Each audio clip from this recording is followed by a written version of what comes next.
Hello friends, आज हम NBS को देखेंगे। N bromosuccinimide. इसका स्ट्रक्चर क्या होता है? इस प्रकार से सक्सिनिक एसिड का अमाइड होता है। इसको बोलते हैं एन ब्रोमोसक्सिनामाइड। सक्सिनामाइड होता है। इसका यूज क्या होता है? तो जनरली ये क्या होता है, ये तीन तरीके के रेडिकल रिएक्शन देते हैं। पहला होता है रेडिकल सब्स्टिट्यूशन,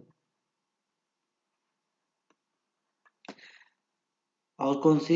ए इलेक्ट्रोफिलिक एडिशन और इलेक्ट्रोफिलिक सब्स्टिट्यूशन। ये तीन तरीके के रिएक्शन देता है। और जो NBS होता है, इसको ब्रोमीन का सोर्स माना जाता है। इसको ये ब्रोमीन का सोर्स होता है। कैसे? अब देखो, अगर लैब में आप यूज किए होंगे तो NBS कुछ समय के रखने के बाद ये खराब हो जाता है। मीन्स NBS जो होता है ये डिकम्पोज होकर क्या होता है, सक्सिनामाइड बनाता है, और Br2 ब्रोमीन और साथ साथ HBr ये बनता है। ठीक है, हम अब इसके रिएक्शन को देखेंगे। पहला रिएक्शन अगर इसके देखें तो पहला addition to alkene. Addition to alkene, जो सक्सिनामाइड होता है, एल्कीन कोई भी हम मान लेते हैं, इसको एल्कीन लेते हैं। ठीक है, इसके साथ NBS को अगर जोड़ते हैं, उसमें वाटर के साथ कोई भी ऑर्गेनिक सॉल्वेंट जैसे लाइक DCM या दूसरा कोई भी THF या कुछ भी आप ले सकते हो। जब इसका एडिशन करते हैं तो यहाँ पर इस प्रकार से हमें प्रोडक्ट बनता है। ये जो प्रोडक्ट का सिंथेसिस होता है, ये मार्कोनिकॉफ एडिशन के अकॉर्डिंग ही होता है। ठीक है, हम इसके दूसरे एग्जांपल भी देख सकते हैं।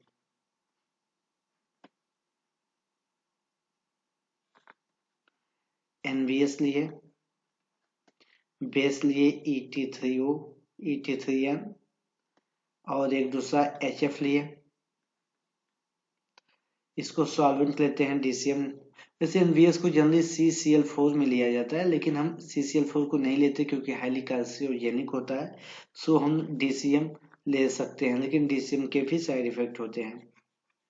हमारा जो प्रोडक्ट बनेगा, यहाँ पे बनेगा Br, और दूसरा HF की वजह से क्या होता है, F बनेगा। इसमें एक्चुअली होता क्या है कि ये जो NBS का जो ब्रोमीन होता है, इसके साथ ही इस प्रकार से ऐड होता है, प्लस किया जाता है, और F- फिर अटैक करता है। ठीक है, और ये हमारा इस प्रकार से प्रोडक्ट देते हैं। हम अगला देखते हैं। इसका जो सबसे सबसे पहले एक चीज हम समझते हैं, AIBN क्या होता है। AIBN क्या होता है? ए जो बेस आइसो ब्यूटोनाइट्राइल, इसको AIBN बोलते हैं। इसका स्ट्रक्चर कुछ इस तरीके से, एजो एजा बिस आइसोब्यूट्रिल। बिस अगर आइसोब्यूट्रिल का दिया हुआ है तो ब्यूट्रिल ग्रुप लगा दिए, और दिया हुआ है आइसोब्यूट्रोनाइट्राइल। नाइट्राइल मीन्स Cl लगाना है। ये जो ग्रुप होता है, ये क्या होता है, इसको हम कहते हैं AIBN। ए, और दूसरा होता है कि ऑर्गेनिक कोई भी हम यूज कर सकते हैं, ऑर्गेनिक पेरोक्साइड, जैसे कि हम इसका यूज कर सकते हैं PHCO2 ट्वाइस।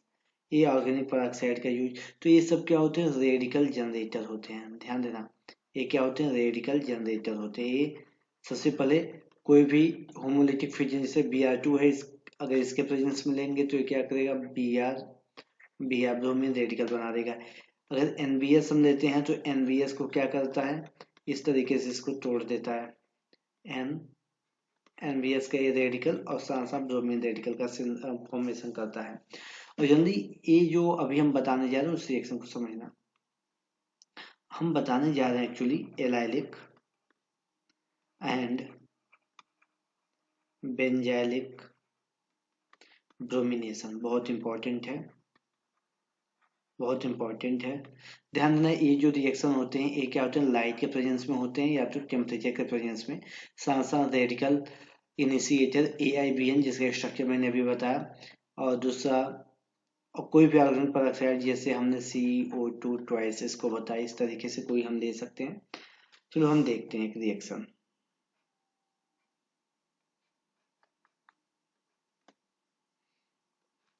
NBS लिए, रेडिकल जनरेटर कोई भी ऑर्गेनिक परऑक्साइड लेते हैं। सॉल्वेंट CCl4 या तो आप DCM भी ले सकते हैं, और इसको रिफ्लक्स करना है। तो देखो यहाँ पर ए भी एलाइलिक पोजीशन, ए भी एलाइलिक पोजीशन है। तो रेडिकल कहाँ, यहाँ पर कितने 2 डिग्री एलाइलिक पोजीशन है, मीन्स 2 डिग्री रेडिकल यहाँ बनेगा, यहाँ 1 डिग्री। तो ज़्यादा स्टेबल 2 डिग्री होगा, तो हमारा जो प्रोडक्ट बनेगा वो कुछ इस प्रकार से बनेगा।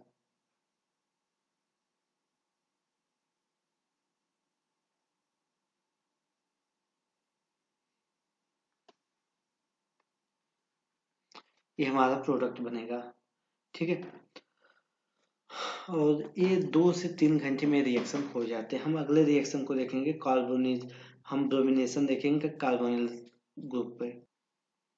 हम ब्रोमिनेशन देखेंगे किसका, कार्बोनिल कंपाउंड का ब्रोमिनेशन देखेंगे। तो ये जल्दी जो ये ब्रोमिनेशन होता है, ये अल्फा ब्रोमिनेटेड कंपाउंड देता है, अल्फा ब्रोमिनेटेड कार्बोनिल कंपाउंड देता है। इसमें क्या होता है, इससे हम कोई कॉम्प्लेक्स लेते हैं, अगर एक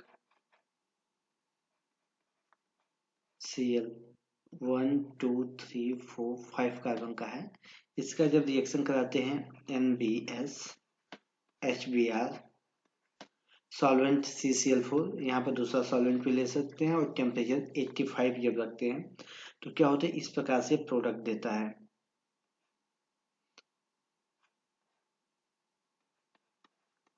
कार्बोनिल का जो अल्फा है उस पर ब्रोमीन का एडिशन होता है। ये जो रिएक्शन होते हैं जितने भी इनोलेट टाइप के होते हैं, इनॉल होते हैं या इनॉल एसीटेट टाइप के होते हैं, वे सारे इनॉल एसीटेट टाइप के जो मॉइटी होते हैं इस रिएक्शन को देते हैं। मीन्स NBS के साथ, NBS और HBr के साथ मिलकर क्या होता है, अल्फा ब्रोमिनेशन होता है। एक बहुत इंपॉर्टेंट रिएक्शन हम यहाँ पर देखना चाहेंगे, वो रिएक्शन दे रहे हैं, आप लोग पहले बताइए कि कैसा रिएक्शन होगा।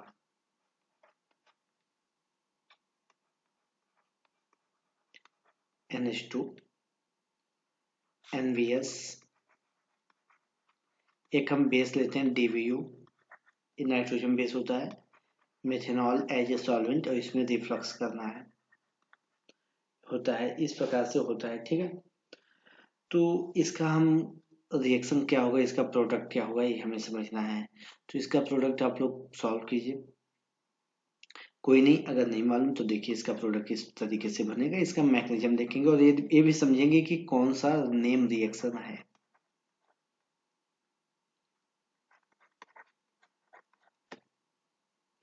इसका इंटरमीडिएट क्या बनेगा, तो ये जो रिएक्शन है वैसे ही हॉफमैन रिएक्शन है। क्या है, हॉफमैन रीअरेंजमेंट है। इसमें क्या होता है, NBS और DBU के प्रेजेंस में क्या होता है, इसमें आइसोसाइनेट इंटरमीडिएट बनते हैं। इस प्रकार इसका स्ट्रक्चर होता है,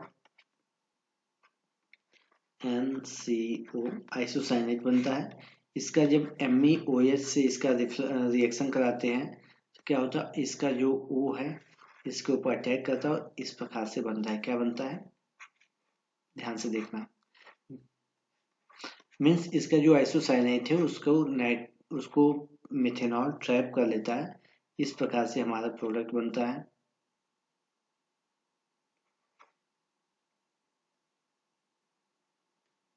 अभी इस पर कोई चार्ज नहीं होगा, यहाँ पर OMe और यहाँ पर H+O-। अब क्या करेगा, ए इधर आएगा तो इसका जो डबल बॉन्ड है इधर टूटेगा और हमारा इस प्रकार से बनेगा,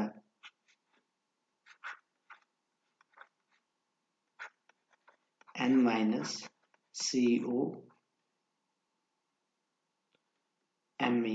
OMe। अब क्या होगा, जो H+ है ठीक है, यहाँ का H+ है वो प्रोटॉन इस पर ट्रांसफर हो जाएगा और हमारा ये प्रोडक्ट बन जाएगा। तो ये जो रिएक्शन था हॉफमैन रिएक्शन था। इसमें जो बेस यूज हुआ उसको DBU कहते हैं। DBU क्या होता है? DBU क्या होता है? डाई एजा बाईसाइक्लो अनडेकेन। ये बेस होता है। इसका स्ट्रक्चर कुछ इस प्रकार से होता है।